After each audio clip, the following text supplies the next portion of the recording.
বিপদ আসলেই প্রথমে বিশ্বনবী সাল্লাল্লাহু আলাইহি ওয়াসাল্লাম একটা দোয়া পড়তেন। তিনি পড়তেন ইন্না লিল্লাহি ওয়া ইন্না ইলাইহি রাজিউন। তাহলে বিপদ এলেই আমরা এখন থেকে ইন্না লিল্লাহ করব, নাকি হায় হুতাশ করবেন?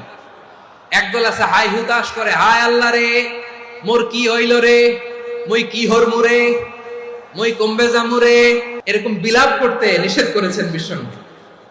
কি করব, কই যাব, কি হবে, হায় হায়, এরকম হাহুতাশ আছে না নাই? বিশ্বাসীরা হাহুতাশ করে না, তারা ইন্না লিল্লাহ পড়ে। তারপরে বিশ্বনবী পড়তেন আল্লাহুম্মা আজুরনি ফি মুসিবাতি ওয়াখলুফ লি খায়রাম মিনহা।